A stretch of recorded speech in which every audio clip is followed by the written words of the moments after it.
அனைத்து உறவுகளுக்கும் எனது இனிய காலை வணக்கத்தை தெரிவித்துக் கொள்கிறேன். உங்களிடத்தில் ஒரு சிறு ஜோதிட குறிப்பை பகிர்ந்து வருகிறேன். இதுவும் செவ்வாய் பகவானை பற்றியதுதான்.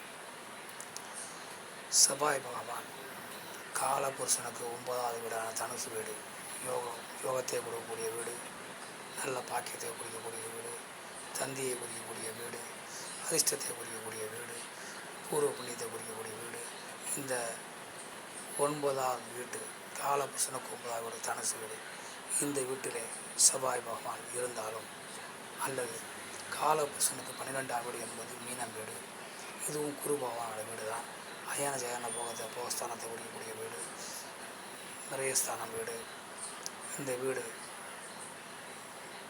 நல்ல விரயங்களா, தீய விரயங்களா, நல்ல உறக்கம் உண்டா, ஓய்வு உண்டா, உல்லாசமான சுற்றுலாக்கள் உண்டா, ஆன்மீக சுற்றுலாக்கள் உண்டா, வெளிநாடு யோகம் உண்டா என்பதையெல்லாம் பார்க்கக்கூடிய வீடு. லக்கணத்துக்கு 12ஆம் வீடு, காலபுருஷனுக்கு 12ஆம் வீடு, மீனம் வீடு.